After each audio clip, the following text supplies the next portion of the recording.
dikasih kepercayaan kembali dengan Bapak Gembala tempat ini. Tadi siang, pagi ya, masih pagi, kami pergi ke tempat ke pastori. Woi, puji Tuhan Bapak sekalian. Musim akan selalu berganti ya Bu ya. Tapi kasih Tuhan itu tetap ada. Amin, tetap abadi ya. Ketika saya buka pagar pastori Bapak sekalian, istri saya itu udah mau ngomong, hati-hati, tapi gak dengar suaranya. Saya pikir saya itu Simpson Bapak sekalian, yang menarik gerbang Gaza. Saya tarik grek gitu, gak taunya gerbang pastori rubuh Bapak sekalian. Dan itu menimpa saya. Dan saya sekarang secara otomatis meskipun kepala saya pakai helm, saya tatai sama handphone. Kenapa istri saya enggak datang, enggak mikir gitu. Enggak, tanya dia masih sibuk dengan motornya Bapak sekalian. Tapi puji Tuhan, atas pertolongan Tuhan saya masih aman Bapak sekalian. Cuma pegel-pegel Bapak sekalian karena nahan beban yang sedemikian beratnya. Masuk. Di luar terus malahan. Gantian Agil nih loh Nah, Pak masuk, sana jangan jauh-jauh dari saya Nah, habis ini Agil duluan apa Randi duluan? Apa saya duluan? Puji Tuhan ya. Nah. Habis kalian biasanya kalau di tempat yang lama saya bilang gini, Om Yogi yang depan, pasti balik gasik habis kalian. Pulang lebih awal, hore gitu kan. Nah, saya juga mau pulang lebih awal habis kalian. Beberapa 2 minggu yang lalu saya menyampaikan apa ya? Masih ingat habis kalian? Apa? Ayo, ibadah yang sejati, amin. Saya akan persempit lagi habis kalian. Kemarin ibadah yang sejati. Ibadah yang sejati itu yang pertama mempersembahkan tubuh sebagai persembahan yang hidup dan yang berkenan kepada Allah. Itulah ibadahmu yang sejati. Yang kedua mengunjungi anak yatim dan janda-janda. Saya mau lirik nih, ada janda-janda. Yang ketiga tujuannya itu menjadi serupa dengan Kristus. Amin. Nah, hari ini saya mau berbagi dengan Bapak sekalian. Bapak sekalian, mana ya Kania? Klik Kania. Ini gambar orang paling ganteng. Lah, lihat kan? Tuh. Siapa tuh? Itu orang paling ganteng Bapak sekalian. Pada zamannya dulu. Pasti bingung sopo kuwi. Siapa ya? Mainkan Siapa tuh? Bukan Agil itu. Itu Agil gede Bapak sekalian. Itu gambar saya beberapa puluh tahun yang lalu. Itu Gunung Merbabu. Dan terakhir saya naik ke Gunung Lawu. Bukan cari pesugihan Bapak sekalian. Gunung itu yang indah, itu bukan tempat gunung yang kita injak. Tetapi ketika kita sampai ke pucuknya, ke puncaknya, kita melihat sekeliling kita betapa indahnya karya Tuhan. Amin. Ketika kita di tempat ketinggian, itu bukan gunung yang kita daki yang indah. Itu hanya tanah yang kadang putih, kadang coklat, kadang berbatu. Kadang licin, kadang terjal. Tapi ketika kita sampai pucuknya, kita bisa menikmati ciptaan Allah itu begitu indahnya. Itulah nilai keindahannya. Penyembah yang sejati, bukan saya Ibu sekalian, tapi Bapak Ibu sekalian petang hari ini adalah penyembah yang sejati. Amin. Saya mau berbagi ini, 2 poin aja kok, balik kasih. Pasti jamin pulang awal ya ya, tapi jangan lama-lama situ Penyembah yang sejati, dari zamannya Adam dan Hawa, turun ke Abraham, bahkan sampai ke Tuhan Yesus sekalian. Orang Yahudi, orang Israel, itu pasti mencari gunung tempat yang tinggi. Betul? Abraham mempersembahkan anaknya kemana? Ke gunung apa? Di gunung apa? Moria. Di atas gunung. Dia mencari Allah. Betul? Lalu dari dahulu banyak orang yang datang ke gunung untuk menyembah Allah. Tapi gak jauh-jauh Bapak. Sekarang gak usah jauh-jauh ke gunung. Capek sekalian. Tempat ini aja lah cari Allah. Dimanapun kita berada, kita bisa mencari Allah. Amin. Ada contoh beberapa. Klik Kak Nia. Yohanes, ini contoh nih. Musa di gunung Sinai. Ketika dia mau dipanggil Tuhan, ayo Musa naik ke atas gunung ini untuk menerima 2 loh batu di atas gunung Sinai. Bahkan Tuhan bilang gini, jangan dekat-dekat, tempat ini adalah kudus bagi Tuhan. Di atas gunung Sinai Tuhan menampakkan diri, bertemu muka dengan Musa. Luar biasa, di atas gunung lagi ya sekalian. Itu tadi Abraham ketika ingin mempersembahkan Ishak, di atas gunung lagi. Tokoh-tokoh di Alkitab banyak sekali mereka mencari Allah di perjanjian lama itu pergi ke gunung-gunung. Karena mungkin dirasa semakin tinggi semakin dekat dengan Allah. Kalau supir bus lain, semakin banter semakin cepat dengan ketika semakin kencang kan, haleluya, haleluya, haleluya, Tuhan tolong, semakin dekat dengan Tuhan kan. Semakin kencang yang nyupir, semakin kencang kita doa, Tuhan tolong, Tuhan supirnya selamat Tuhan gitu. Tokoh-tokoh di Alkitab menggambarkan ketika mereka mau datang ke hadirat Allah, mereka selalu pergi ke gunung, tempat yang sunyi, tempat yang tinggi, di mana mereka boleh berjumpa pribadi dengan Allah. Bahkan sampai perjanjian baru, klik kan ya. Nih lihat. Sebelumnya yang ini Yohanes pasal, kita baca sama-sama ya. Kelihatan enggak Bapak sekalian? Ya kelihatan ya. Yohanes pasal keempat ayat yang ke-20 sampai 21. 2, 3.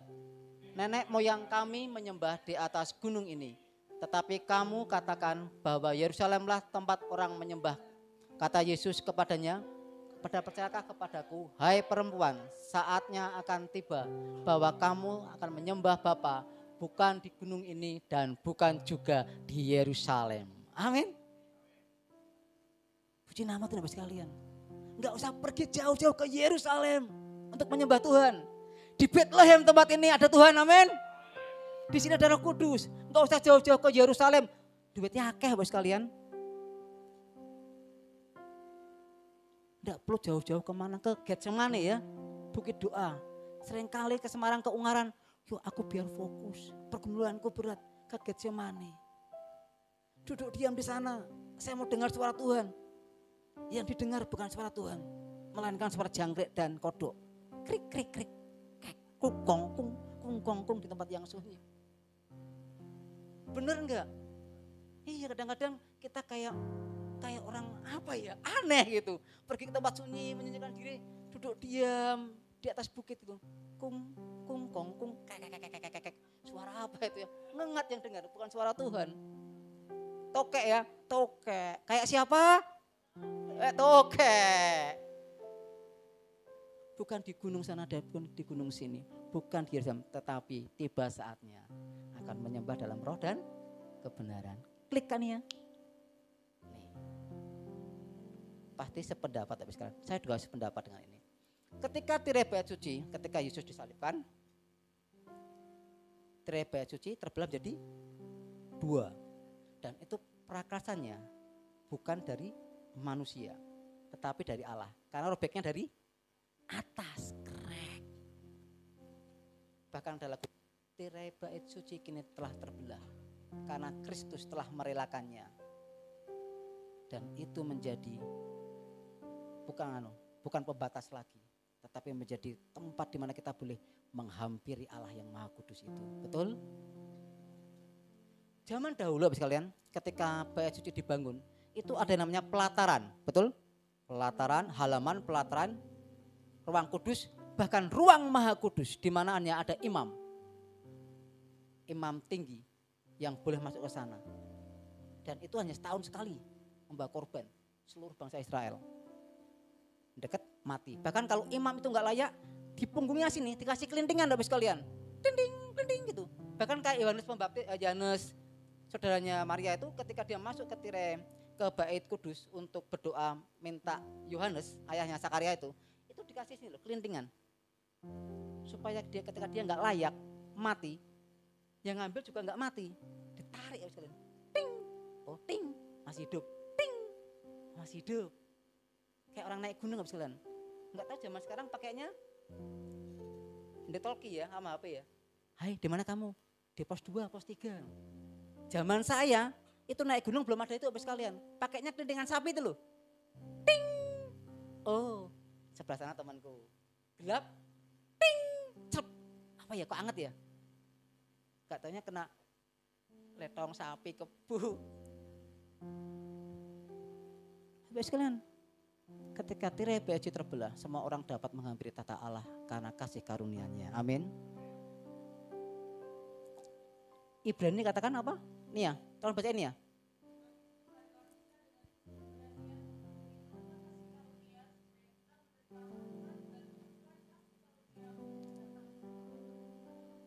Amin.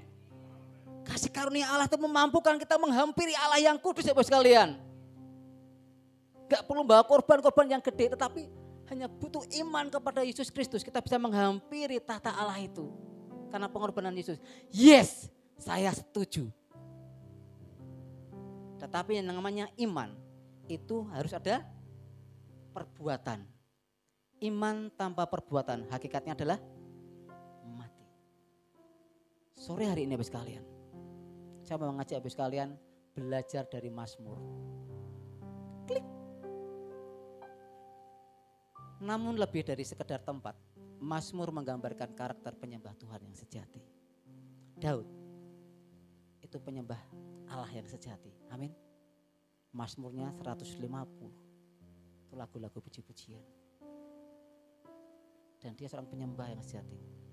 Bahkan Tuhan bilang hatinya melekat pada Daud. Keren ya. Dia mau menghukum Salomo tuh bilang, enggak, karena ayahmu Daud, aku enggak jadi hukum kau. Dan hatinya itu bahkan banyak pelanggaran-pelanggaran yang Daud lakukan. Tetapi Allah itu mengasihi Daud sedemikian rupa. Saya heran sama Daud. Karena Daud itu ketika dia ditegur sama Allah, dia langsung bertobat. Dosanya banyak loh sekarang Daud. Dari ngintip orang mandi, betul, menghampiri istri orang, merencanakan pembunuhan, ya kan? Sedemikian Pak, tuh pembunuhan berencana tuh hukumannya 2 kali lipat ya Pak Jopon ya. Iya, daripada gak sengaja dan merencanakan tuh lebih jahat daripada gak direncanakan Bapak sekalian. Tetapi hati Allah itu melekat kepada Daud. Keren. Kita mau belajar dari sama-sama dari Mazmur 15. Ibadah dan keintiman dengan Tuhan tidak dapat dipisahkan dari cara hidup yang benar. Kita baca sama-sama di Mazmur pasal 15 Bapak sekalian. Klikkan ya pasal 15 ayat 1 sampai dengan ayat yang ke. Nanti kalau saya nggak baca Alkitab saya dibilang sesat Bapak sekalian. Mazmur pasal yang ke-15 ayat 1 sampai ayat yang ke-5. Ada kan ya? Saya tampilkan. Saya baca ayat yang pertama, habis ayat kedua, demikian seterusnya sampai dengan ayat yang ke-5. Oke kan ya? Kita mau belajar sama-sama dari Mazmur Daud pasal yang 15 ini. Masih relevan gak sama sekarang? Tadi kan di zamannya Yesus udah kasih karunia kita boleh menghampiri tata Allah yang kudus kan. Tetapi Mazmur ini masih sangat relevan dengan zaman sekarang Bapak sekalian. Karena sebab iman tanpa perbuatan hakikatnya adalah mati. Saya akan coba menghubungkannya dengan hal ini. Kita belajar sama-sama. Mazmur Daud.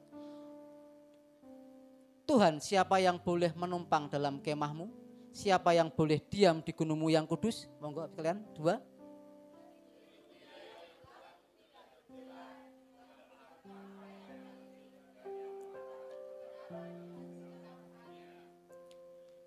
Saya kok Andi. Yang tidak menyebarkan fitnah dengan lidahnya. Yang tidak berbuat jahat terhadap temannya. Dan yang tidak menimpakan celah kepada tetangganya.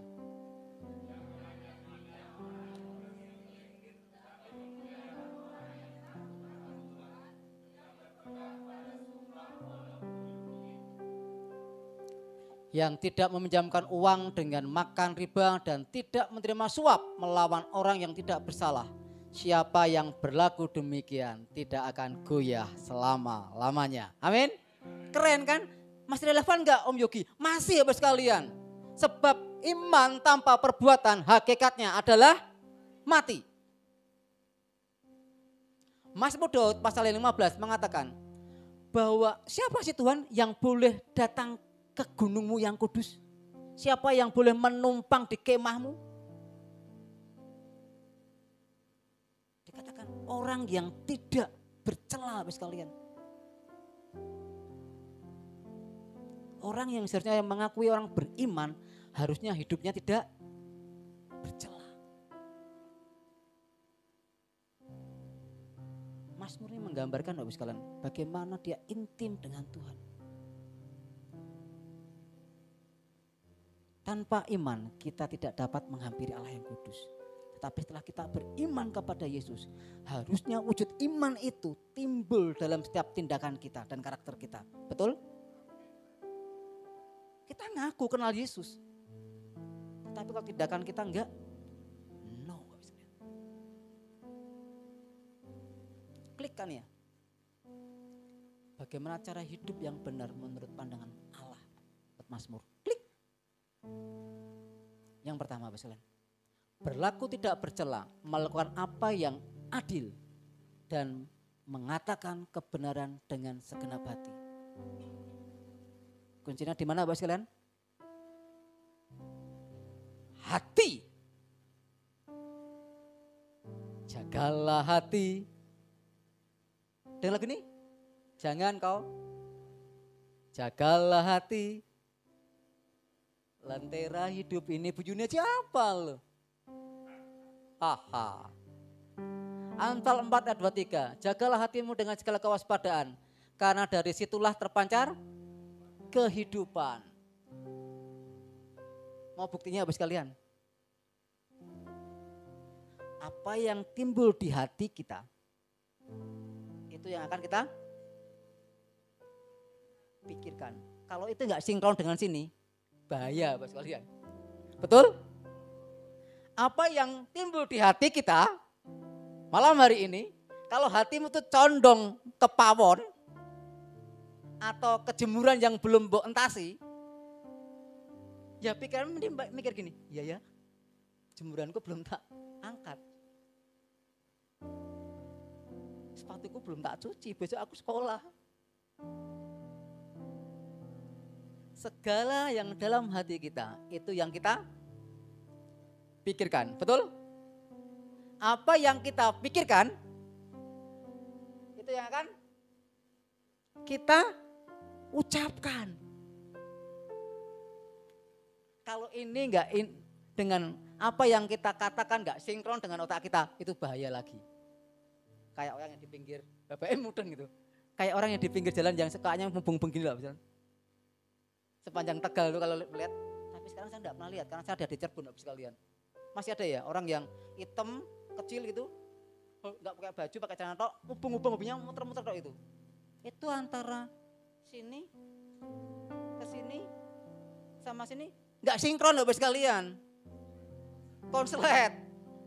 Jadi Bapak sekalian, tolong sinkronkan malam hari ini antara pikiran kita dengan ucapan kita.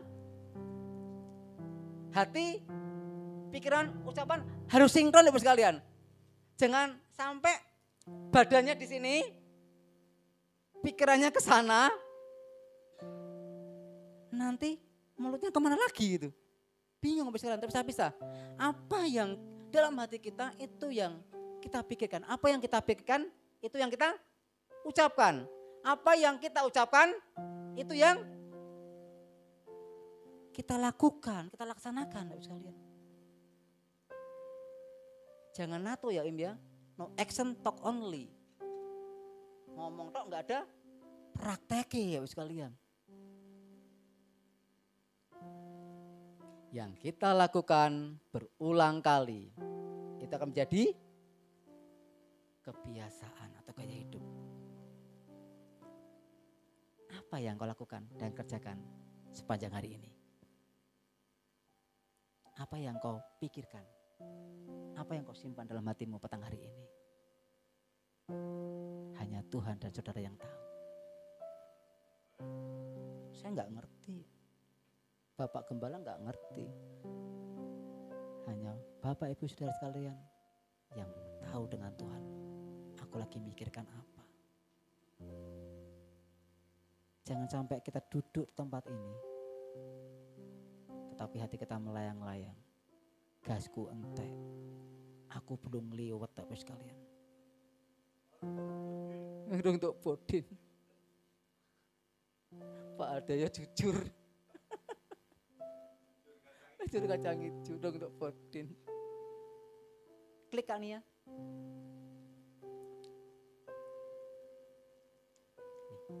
Saya bacain ya. Matius 5:8. Berbahagialah orang yang suci hatinya, karena mereka akan melihat Allah. Penyembah yang sejati, orang yang suci hatinya, itu akan melihat Allah. Bukan orang kaya, tapi orang yang suci hatinya. Ini pepatah kayaknya ya. Tingginya gunung dapat didaki. Daki gunung yang tinggi, betul? Ku turun. Lembah yang dalam melintasi apa? Langit hijau membentang, Yesus besertaku lah. Dalamnya hati. Siapa yang tahu? Benar gak ada? Dalamnya hati siapa? Masa? Saya mau buktikan. Klik kan ya. Matius 12 ayat 35. Orang yang baik mengeluarkan hal-hal yang baik dari perbendaharaannya yang baik. Dan orang yang jahat mengeluarkan hal yang jahat dari perbendaharaannya yang hati-hati ya Bapak sekalian. Jangan bilang tingginya gunung dapat kudaki, dalamnya laut dapat kuselami, dalamnya hati. Ada yang tahu tuh. Apa yang kau ucapkan itu terpancar dari hati kita Bapak sekalian. Kalau kebun binatang yang keluar berarti hatimu tuh sini kebun binatang. Gembira luko ya Pak ya. Kalau keluar dari mulutmu tuh kutuk sumpah serapah, berarti hatimu isinya sampah.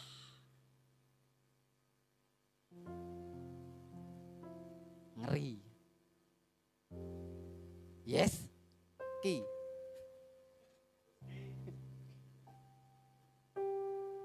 Tingginya gunung dapat kudaki, dalamnya laut dapat kuselami. Berangkas, hatimu itu akan terpancar dari perkataan. Jangan kayak orang kampanye. Ini ada depan saya ini. Orang partai. Janjinya sebelum jadi tak bangun. Jalan rayanya tak bangun, sampai tempatnya alah, iklan. Aduh. Pilih saya, pengobatan gratis. Apalagi? Sekolah gratis, sekolah sopo. Swasta ya tetap bayar, larang. Minum gratis ya, ambil sendiri di belakang sana, minum gratis.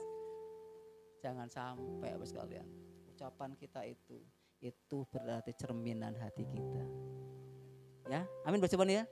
Jangan sampai, maaf nih, ada filsafat orang Jawa, apalagi bagian istri saya ini, pakai belangkon itu, mentonin yang buri loh. Tahu kan belangkon? Ini, kadang tampak halus, belakangnya jendol habis sekalian. Tapi jangan sampai habis sekalian kecolongan. Ketika saya SD saya punya teman habis sekalian. Satu kelas. Bahkan ketika pelajaran agama Kristen, kalau di sekolah negeri kan dipisah ya, di impres itu ya. Jumatan, yang Nasrani ke Nasrani gitu. Betul? Dan anak ini namanya bagus, artinya bagus namanya, anaknya ganteng, putih, pinter, ranking satu sekolahan. Bukan satu kelas, satu sekolahan.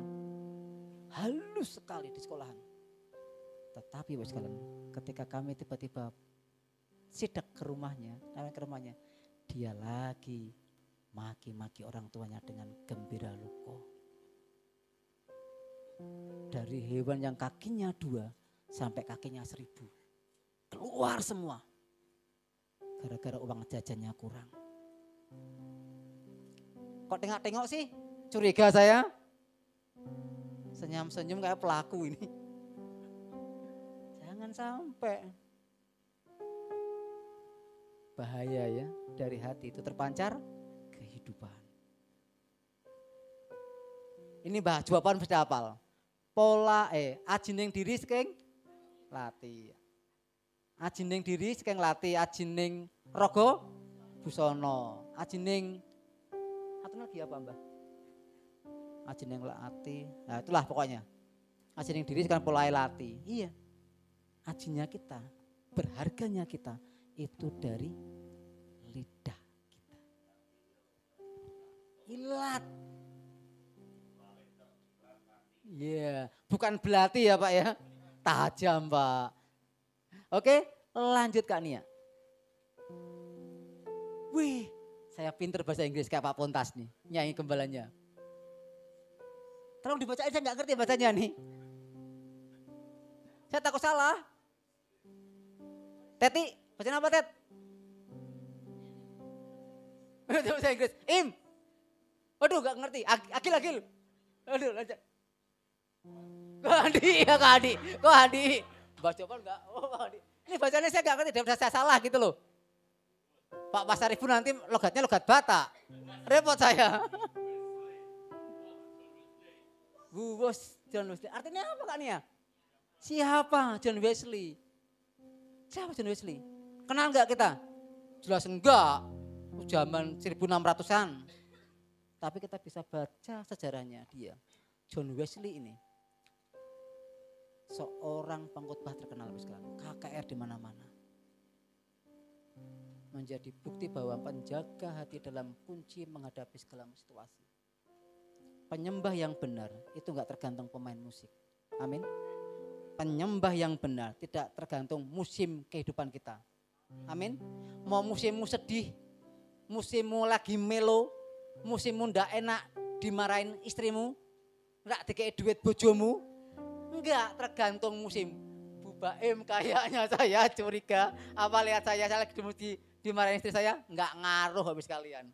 Mau dia ngomyang kayak apa, saya tetap diam, saya akan tutup mata saya akan menyembah Tuhan. Kalau dia ngomyang saya bilang gini, Tuhan tolong tambahkan tawonnya Tuhan. Tahu tawon? Ngung. Ya, apa Win? Ngung gitu. Kalau tawon semakin banyak, itu semakin banyak madunya. Kalau tidak ditutup, nah, kalau ditutup ya benjut. Ya, kalau dia mulai ngomong, saya bilang, saya berdoa ke Tuhan, tambahkan tawonnya. Tuh, ngomyang. Tapi puji Tuhan, sepanjang hari ini saya tidak ngomyang habis kalian.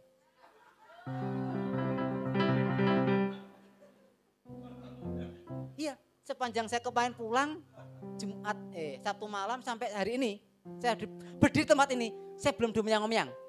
Aman berarti. Aman. Terkendali berarti. Nanti malam saya nggak ngerti. Saya turun ke sini. Wah kakak, saya nggak ngerti. Itu alam lain. Ya, sebentar habis kalian. Enggak balik saya nggak tahu jewer gini nggak ngerti saya habis kalian. Aku belum selesai. John Wesley ini seorang pengkhotbah yang luar biasa. Sekali KKR ribuan yang datang. Banyak orang yang disembuhkan, banyak orang terima Yesus. Luar biasa. Tetapi tahu apa kan duri dalam dagingnya? Ketika dia menyampaikan firman Tuhan di atas mimbar seperti ini, habis kalian. Untung istri saya enggak tahu nantinya. Itu istrinya akan berdiri bilang gini, bohong. Enggak benar yang disampaikan. Enggak ada Yesus. Itu istrinya sepanjang ibadah ketika dia menyampaikan firman Tuhan. Saya enggak ngerti kalau tiba-tiba saya berdiri, bohong gue ya. Kamu bohong gitu. Dilempari aku wah saya gitu. Waduh. Rasanya sekalian itu yang dialami John Wesley ketika dia menyampaikan firman Tuhan. Ngeri enggak itu? Jadi Om Wesley langsung mengkeret. Apalagi di depan umum loh sekalian. Itu yang lagi viral kemarin.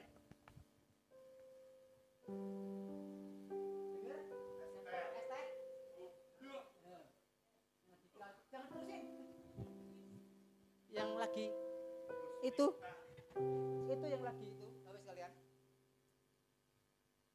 Itu di depan umum loh. Betapa malunya Bapak itu, Bapak sekalian. Itu hanya sedikit. Hanya di mana? Waktu di mana ya? Magelang ya? Magelang. Kecil lingkupannya, Bapak sekalian. Nah, sedangkan John Wesley ini ribuan orang. Dan istrinya sendiri loh, bukan orang lain loh. Kamu bohong, gak ada Yesus, kamu bohong. Sepanjang ibadah dibilang gitu. Kalau mungkin saya yang dikasih karunia kayak gitu, saya tutup pakai sarung, pulang saya. John Wesley ketika istrinya meninggal, dia bilang begini, kadang-kadang Tuhan perlu tempatkan orang-orang antik di sekitar kita untuk membentuk karakter dan hati kita. Amin. Mungkin Bapak sekalian malam hari ini gak cocok sama Mbak Nopi.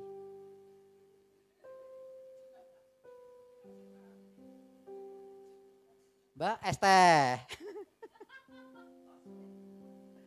Tetapi Mbak Nopi ditempatkan tengah-tengah kita itu untuk menggosok kita Bapak sekalian. Semakin indah di hadapan Tuhan.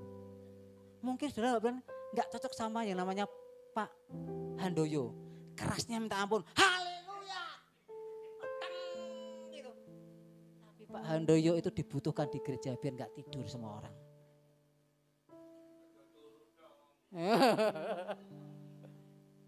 Mungkin saudara ditempatkan yang namanya Pak Pasaribu yang kalau bicara tanpa tedeng ngaling-ngaling. Orang Batak kan botol, Batak tembak langsung. Maaf Bu kalau salah Bu. Ya, please deh maaf, salah. Ya ini.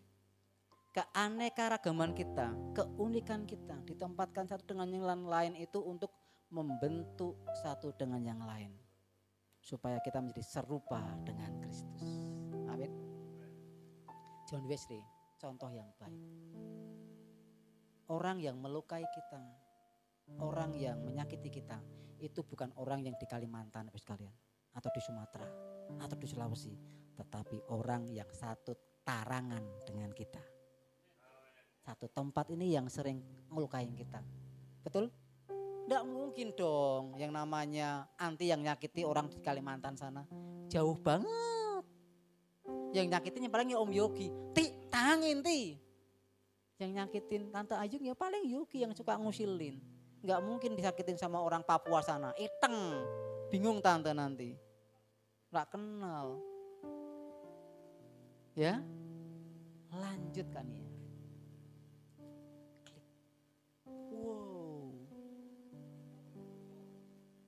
Matius 7:21 katakan, bukan setiap orang yang berseru kepadaku, Tuhan, Tuhan, akan masuk ke dalam kerajaan surga. Melainkan dia yang melakukan kehendak Bapakku yang di surga. Amin. Itu dari hati kita sekalian. Yang berlaku tidak bercela itu sumbernya hati. Perbendaharaan yang baik itu akan mengeluarkan hal-hal yang baik. Kuncinya apa? Datang ke hadirat Tuhan. Selaraskan hati kita dengan keinginan hati Tuhan. Kalau hati kita, pikiran kita isi dengan yang namanya drakor. Bu Baem kayaknya senyum-senyum curiga saya. Atau film Nehi Dendi. Bombay itu nanti tiba-tiba ikutan nangis. Yang nangis filmnya dia ikutan nangis. Isilah hatimu dengan firman Tuhan. Amin. Dengan pujian-pujian kepada Tuhan. Pasti itu akan menimbulkan sikap yang tidak tercela. Dan kita boleh datang ke gunung Allah yang kudus. Dan menumpah di kemahnya Tuhan yang Maha Kudus. Amin ya sekalian. Lanjut, kita mau pulang ke awal. Mazmur 15 ayat 3 dan 4. Apa bacanya nih ya? Tidak keren, bacain tuh. Yaitu dia yang berlaku tidak bercela, yang tidak melakukan apa yang adil, dan yang mengatakan kebenaran dengan segenap hatinya, yang tidak menyebarkan fitnah dengan lidahnya, yang tidak berbuat jahat terhadap temannya, dan yang tidak menimpakan celah kepada tetangganya. Itu merefleksikan, menggambarkan karakter Tuhan. Itulah penyembah yang sejati. Orang yang tidak berlaku fitnah, menyebarkan kebohongan dengan lidahnya. Kita kan senangnya apa? Gibah ya, itu namanya ya. Yang apa? Gibah ini, yang rumpi itu apa gibah? Gosip. Senangnya ketika digosok semakin sip. Apalagi ngomongin gembalanya, paling enak. Gembalamu tambah dibumbu-bumbuin. Biasanya itu ibu-ibu apa sekalian? Oh, betul kan? Oh enggak salah. Kalau bapak-bapak kumpul sama bapak-bapak ngerasa nih istrinya. Kalau ibu-ibu kumpul ibu-ibu, yang punya istri sama suami.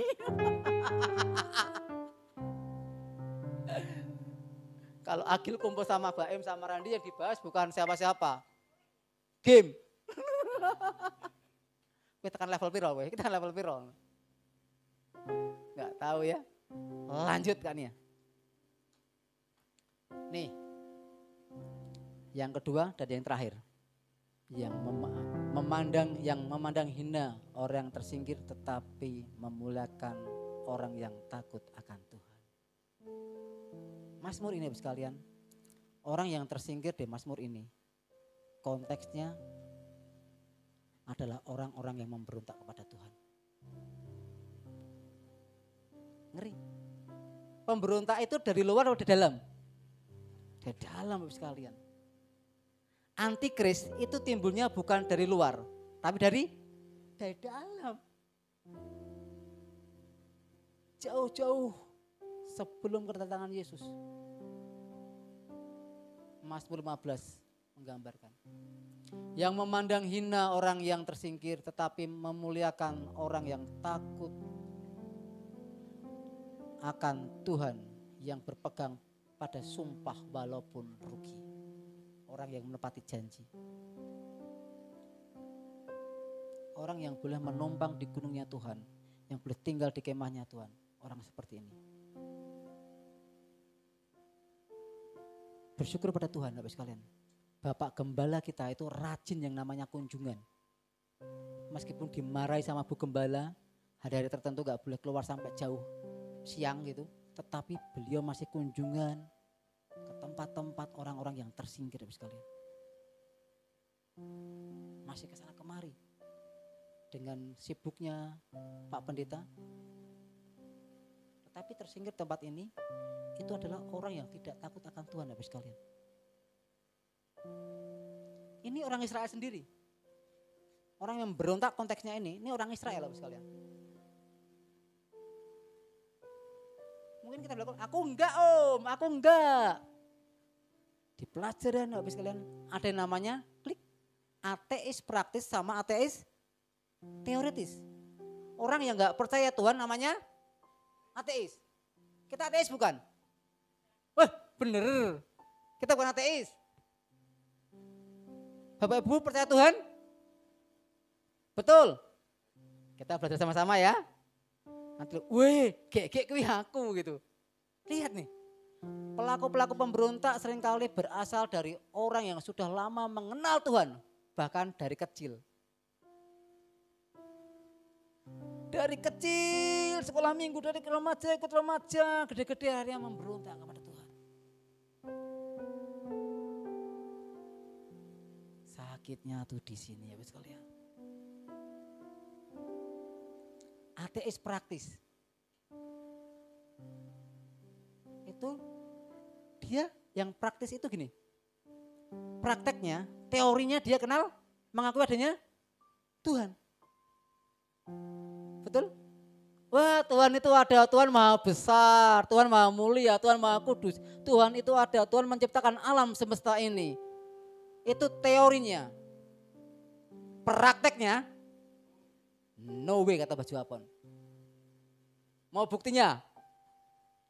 Ketika kita mempercayai Tuhan yang besar, Tuhan yang maha kudus itu secara teori, praktek yang kita jalankan sepanjang hidup kita, kita nggak mengakui keberadaan Tuhan.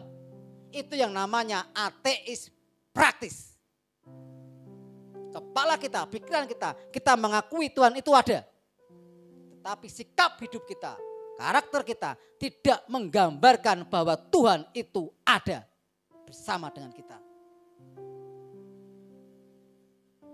Anak sekolah, Tuhan itu ada. Jawabannya apa mau? Jawabannya apa? Jawabannya apa? Contek dong.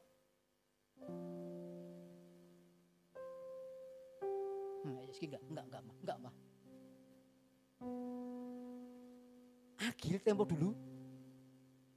Agil biasa enggak makan, enggak bayar gorengan kan? Enggak ketahuan, orang gundul semua kok. Tapi Tuhan lihat. Betul?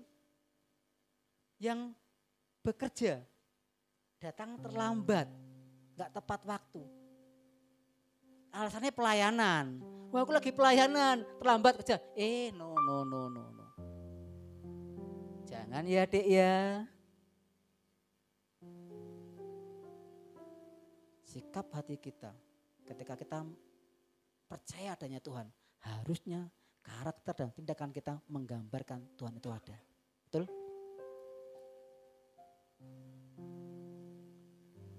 Masih percaya adanya Tuhan Bapak sekalian? Amin. Sejajarkan, selaraskan dengan sikap dan karakter kita dalam kehidupan sehari-hari. Kita percaya Tuhan itu ada, tetapi ketika kita menghadapi masalah, yang masih muda-mudi, banyak yang muda-mudi, ketika pacaran di tempat-tempat gelap Bapak sekalian, nanti cowoknya nyanyi gimana? Ratakan tanah bergelombang, timbunlah tanah yang berlubang. Nanti ceweknya bilang, aku berserah. Repot Bapak sekalian. Ngaku adanya Tuhan. Praktek hidupnya no way, kata jawaban nol. Itu yang namanya ateis praktis. Memberontak kepada Tuhan. Mengakui keberadaan Tuhan dalam kepalanya, tetapi praktek hidup kita nol. Kita masih suka gibah. Kita masih suka ngerasani. Kita masih suka menfitnah orang lain.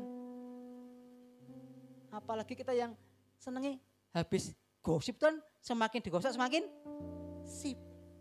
Ngomongin gembalanya apalagi paling enak. Kayak Budiana kalau makme banyak tambah gendut sekarang. Wah, ayo. Wah, rak leren-leren ya. Kayak lu. Yang senyum-senyum saya curiga. Saya juga. Ini prakteknya. Yang kedua, ateis teori. Ya itu benar-benar gak percaya adanya Tuhan. Tuhan gak ada gitu.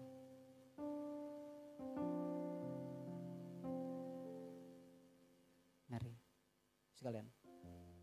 Jangan sampai kita itu jadi pemberontak. Tuhan bilang, orang yang berontak itu orang yang di dalam sini loh, bukan yang di sana. Kita kenal Tuhan. Dalam masalah kehidupan kita Tuhan, kita mengakui Tuhan itu besar, Tuhan itu ada. Tapi ketika kita menghadapi persoalan, kita bilang, Tuhan Engkau kudus, Tuhan Engkau besar, Tuhan besar, Engkau mulia, Tuhan Engkau Allah, Engkau mencukupi kebutuhan Engkau. Pak dek, sesok bayar PLN piye ya?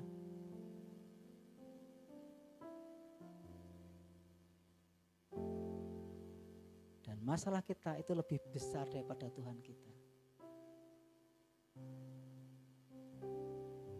Tahu uang koin yang 1000-an itu? Itu sama Gunung Merbabu gede mana Mas? Gede mana? Gunung gede, Gunung Merbabu ya? Iya, secara teorinya gitu. Tetapi prakteknya kalau mata uang itu ditempelkan dalam mata kita, gedean mana? Iya, gede uangnya, sama. Kita tahu Tuhan itu gede, Tuhan itu besar, Tuhan itu mulia. Tetapi kita menempatkan masalah kita itu jauh lebih besar daripada Tuhan kita yang besar itu. Jangan ya Dek ya. Ya Om. Jangan praktekkan ini Bapak sekalian dalam hidup kita. Kita mohon ampun pada Tuhan. Tuhan, aku mau menumpang di gunung yang kudus, aku mau tinggal di kemah. Lanjut. Tuh. Sungguh besar kau Allahku. Tapi betapa besar diriku. Betapa besar masalahku. Itu prakteknya. Kita teorinya luar biasa kan. Tapi apa yang kita hadapi masalah. Iman kita, ibadah kita ini bukan ketika di sini ya sekalian. Tetapi ketika kita keluar dari pintu itu. Itulah ibadah kita yang jati. Prakteknya nanti ya sekalian. Sekarang kita masih dengar. Prakteknya ketika kita keluar sana, ketemu tetangga kita, ketemu orang-orang sekitar kita yang jengkelin itu, ketemu orang-orang di pasar, orang-orang di toko, orang-orang di tengah jalan. Apalagi dulu waktu saya masih ingat kesaksian Pak Pasar Ibu ketika pertama kali datang ke tanah Jawa ini, ketika orang ngeng gitu, bawaannya pengen disalib, pengen dimarah-marah. Sekarang udah banyak perubahan, kayaknya diem aja. Wes karpulah, mau kenceng terserah. Cinta sama Tuhan ya, krik kan ya. Mazmur mengajarkan tentang karakter yang sedang Tuhan kerjakan dalam hidup orang-orang yang menyembah Dia. Semakin kita dekat dengan Tuhan, semakin kita menyembah Tuhan, Bapak sekalian, kita seharusnya menjadi serupa dengan Tuhan. Amin. Klik kan ya. Sikap hidup yang Allah ciptakan dalam diri seseorang bukan yang Allah cari dari seseorang. Mazmur membawa kita terus menghidupi sikap yang Allah ciptakan dalam diri kita, yaitu menjadi penyembah dan hidup sesuai dengan kehendak Allah. Klik. Siapa yang berlaku demikian tidak akan goyah untuk selama-lamanya. Amin. Klik. Allah itu roh, dan barang siapa menyembah Dia, dia harus menyembahnya dalam roh dan kebenaran. Penyembah yang sejati seharusnya merefleksikan imannya dalam kehidupan sehari-hari, sekalian. Itu nyata. Saya jelang Bapak sekalian untuk bangkit berdiri dengan saya.